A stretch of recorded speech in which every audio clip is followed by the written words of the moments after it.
Welcome back for another week here in southern Alberta. It is now June the 26th, so the first full week of summer, and it is looking and feeling like it out here this morning. Absolutely beautiful morning. I think it should be a high of about 25 degrees today. We did have some thunderstorms roll through last night, but they dropped just barely enough rain to actually get the crop a little bit wet, and the ground is still dry underneath. So we'll see what that ends up bringing us. This field of irrigated durum is looking pretty good. This is a little slower than some of the other fields, and that is going to allow us to come in here and hit this with Miravis Ace, which is going to cover us for leaf disease as well as fusarium head blight. So we got a few heads just starting to emerge in here. There's going to be more in the next few days, so that's what we're going to target. There's also a low level of grasshoppers throughout this field, so we might be doing something about them at the same time. Some of this dryland canola is just starting to flower, and there's definitely some signs of stress in here. Even though there has been a little bit of moisture lately, you can see that some of these are really starting to kind of abort and blow off these early blooms. Kind of looking a little bit like what happened last year, kind of some of those hormone problems arising from early season stress, which this canola definitely had in spades with the dry conditions out here. So hopefully we start to see some pod set in here pretty soon, but I mean right now it's still very, very early in this field. I'm back at that patch of canola that got drifted with Infinity about 10 days or so ago now, so you can see the plants are pulling through and are recovering. We do have some bleached out leaves, but overall damage is not too terribly bad. Certainly there is worse things going on in here, like these gopher patches are significantly more impactful than this drift is at the moment here. Well, the grasshoppers are really starting to get bigger in a hurry now, and it is that time of the year, so some of these guys are starting to fly. And that means a big difference in control measures. When the grasshoppers start to become really mobile like this, they can move through a field really fast, so spraying just the headlands with something like Coragen is no longer enough if they get into your field. With Coragen, you can take different approaches. You can spray alternate passes through a field, only spray half the acreage. As the grasshoppers move through, they'll feed on the treated areas and be controlled. Vice versa, you could also spray the whole field with something that is a contact and try to get good control that way as well. Surprisingly, we already have a few grasshoppers mating. These guys are growing really fast in this heat and drought conditions. The conditions for them are basically just absolutely perfect, so that is not nice to see. That means that we're already starting to lay eggs for the next season now. Well, these dryland peas have certainly looked a lot better now than they did 2 weeks ago, but they're still pretty thin and small. They have been flowering for just over a week now. You can see we got some pretty good pod formation on these plants. The individual plants are looking pretty good. We're just a bit thin in the field here. Nodulation down below is looking really good. It's still a good idea to dig plants up. Look at the nodulation even this time of the year. You can see this stuff was working pretty good. They're all nice and pink and healthy and doing what they should do. This was Primo GX2 in this field, and we're having great results of that product. Here in this dryland barley, we do have a flushing crop of kochia. You can see all these little guys all starting to come up in here, so hopefully they stay small and don't do much, but I fear that with how thin the crop is and the amount of sunlight that's able to get down into the bottom of those rows, we're going to be seeing those guys at harvest. The grazelands and grasslands, of course, are just absolutely crawling with hoppers. Theoretically, threshold should be somewhere around 8 grasshoppers per square meter. We're probably at 40 or 50 here. So definitely pretty bad situation. You can see just how much grasshoppers have wiped out here along the edge of this field. And now they're headed into that irrigated rye. More grasshoppers along the edge of this barley field. Remember, the threshold for grasshoppers is about 6 to 8 grasshoppers per square meter at this crop stage. So we're definitely over and above that here, and these grasshoppers are getting pretty big. You can see we got quite a bit of stem feeding going on here now as they've finished chewing through the leaf material in this area. So you can see this one here has been chewed through right there. So that is interesting to see at this stage already.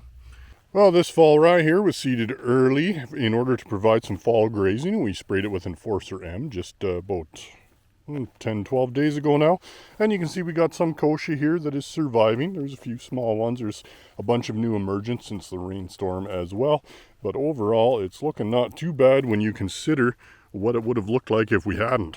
This is the edge of the field where we have one pass here where the sprayer was not primed properly, so he sprayed just water for the first about 200 yards, and you can see the kochia in there is thick and doing really well. So we're going to come in here with a rescue treatment, hit this with some Affinity. This crop of canary seed is looking not too bad. It is looking like it's just finishing flowering. You can see these really unique shaped heads, so it'll be pretty cool to see how this does in the end. This unusual looking crop is not corn, although it does kind of look like it. This is millet, so it is still relatively young, but at this stage it's going to start to grow pretty rapidly, so this is always a really cool looking crop when it gets bigger. It's been a few weeks now since this patch of garden peas was sprayed with a approximately 35x rate of Viper. You can see quite a few of these peas have actually survived and are regrowing. However, there is a little flower bud there, so maybe they will actually flower.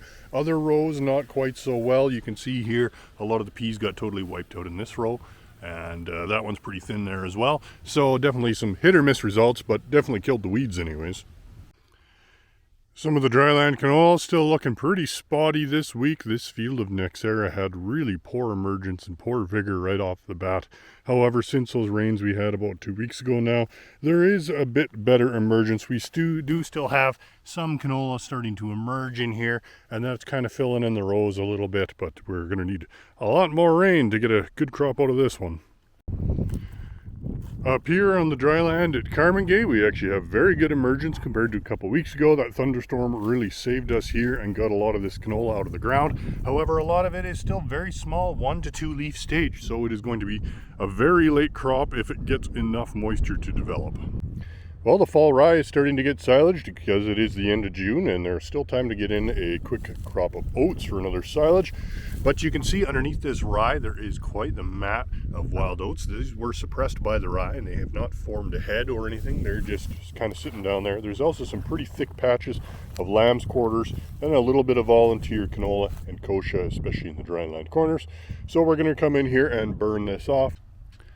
Well, some of this irrigated barley is looking absolutely beautiful this week as it's heading out and looking great. There is a little bit of disease going on down in the bottoms. You can see we do have some spot blotch. There's a little bit of net blotch right here. There's a little bit of scald kind of here and there, but it's mostly just down on the very bottom leaves. There's been very little moving up in the canopy so far, so overall I'm pretty happy with it. We are doing a fungicide on a few fields, but not a whole lot.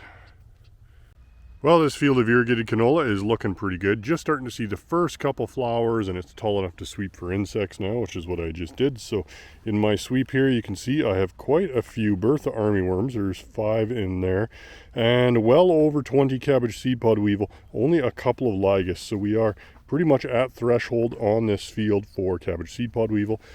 But if we're going to do a fungicide in here, we're going to be coming in probably about this same time next week, probably roughly 6 to 7 days from now. So we'll just hold off till then, hit it with insecticide at the same time. This guy on my hand right here is an alfalfa looper.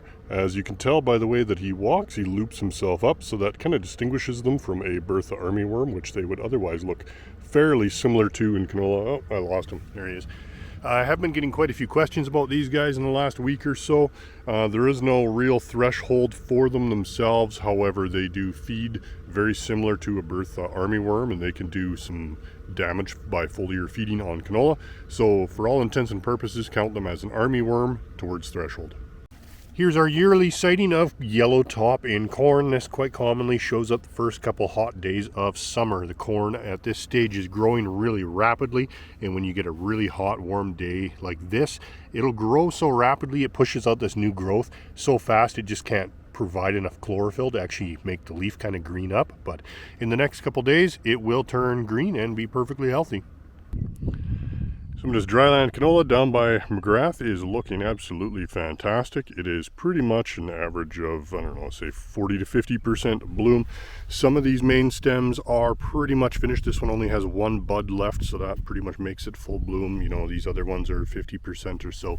We got that nice overall yellow look to the field, and insects were already taken care of last week, so things are looking pretty good here. Time to take a look at the customer questions that were sent to me in pictures this week. This first one here is a relatively uncommon weed in Alberta, but very common in BC, which is where I'm familiar with it from. It is common tansy. A little bit different from what we call tansy mustard here, aka flicksweed. This one is a perennial weed and can be difficult to control. This next one here, this is false ragweed. This one germinates quite late in the season and will spontaneously kind of show up as these like big 24-inch tall or taller weeds. It can get quite big. Best controlled in crop with group 4 chemistry. And this last one is curly dock. Earlier in the season, it was basically just a rosette on the ground. They are now starting to send up their seed stalks, which look quite distinctive. Right now, they're still green, but in the next couple of weeks, as they dry down and mature, they will turn a bright red color. And that'll be it for this week. Thanks for watching, and we'll catch you next time.